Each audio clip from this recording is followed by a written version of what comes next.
అందరికీ నమస్కారం. Welcome to Prajatantram. YSR Congress party నాయకుడు, మాజీ మంత్రి, అలానే సత్తెనపల్లి మాజీ శాసనసభ్యుడు వైఎస్ జగన్మోహన్ రెడ్డి గారికి అత్యంత సన్నిహితుడిగా పేర్కొనబడేటువంటి అంబటి రాంబాబు గారు హద్దులు మీరి వ్యవహరించారు.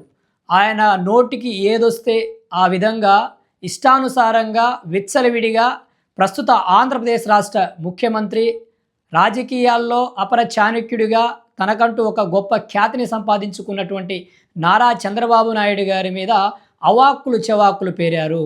రమ్మను ఆ లంజా కొడుకు చంద్రబాబుని, వాళ్ళ అమ్మ మొగుడుని రమ్మను, ఆ చంద్రబాబు గారిని రమ్మను, లంజా కొడుకును రమ్మను అనే విధంగా ఎంత హేయాతిహేయమైనటువంటి మాటలంటే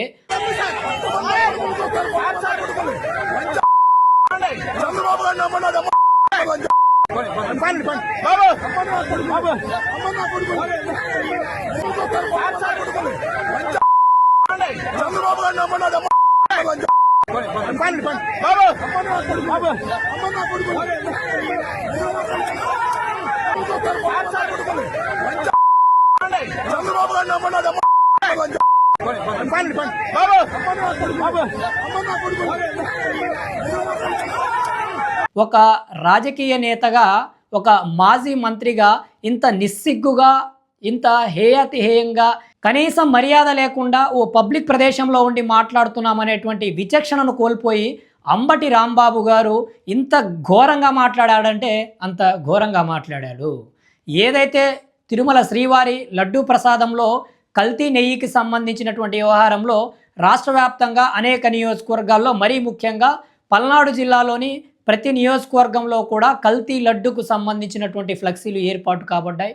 ఆ ఫ్లెక్సీలను ఏర్పాటు చేసినటువంటి తరుణంలో ఆ యొక్క ఫ్లెక్సీలను చించేసినటువంటి సందర్భాలు ఉన్నాయి.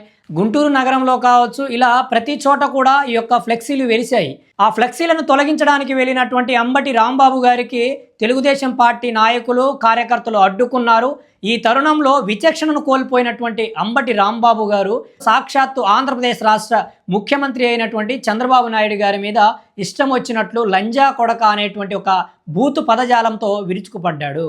జగన్మోహన్ రెడ్డి గారు ఈ యొక్క పదజాలం, ఈ యొక్క విచ్చలవిడి పదజాలం మీకు సబబు అనిపించిందా? మీ యొక్క సతీమణి మీద తెలుగుదేశం పార్టీకి చెందినటువంటి ఒక నాయకుడు సందర్భోచితంగానో సందర్భంగానో తెలుసో తెలియకో ఒక చిన్న పదం నోరు జారితే ఆ వ్యక్తిని పార్టీ నుంచి తొలగించి అతని మీద కేసును బనాయించి కటకటాలకు పంపించినటువంటి చరిత్ర నారా చంద్రబాబు నాయుడు గారిది. గతంలో కూడా మీరు అధికారంలో ఉన్నప్పుడు కూడా నారా భువనేశ్వరి గారిని అసెంబ్లీ సాక్షిగా ఆమె మీద కూడా ఇలాంటి హేయాతిహేయమైనటువంటి వ్యాఖ్యలు ఇదే అంబటి రాంబాబు చేశాడు.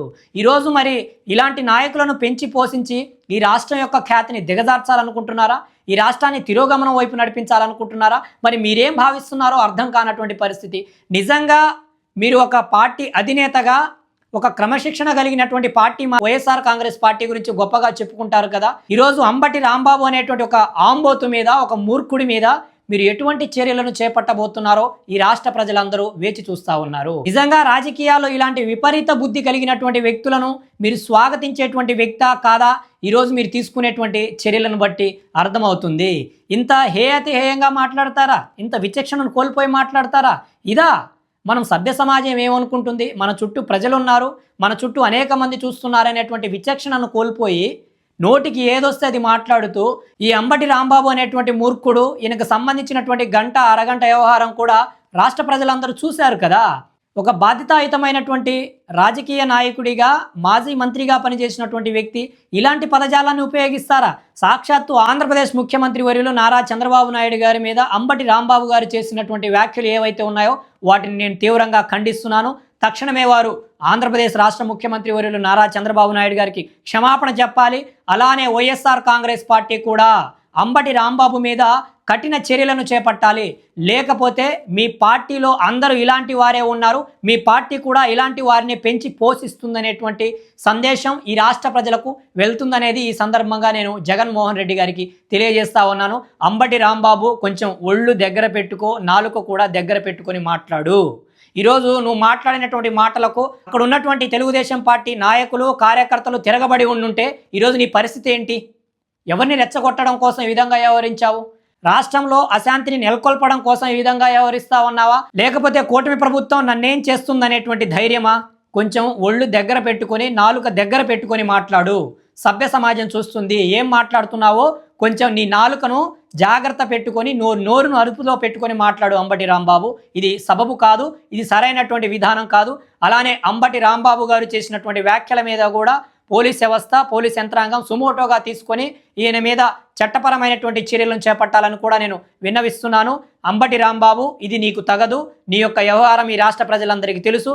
దయచేసి నీ ఒళ్ళు, నీ నోరు దగ్గర పెట్టుకొని మాట్లాడమని నేను విజ్ఞప్తిని చేస్తా ఉన్నాను. జై భీమ్, జై హింద్, జై భారత్.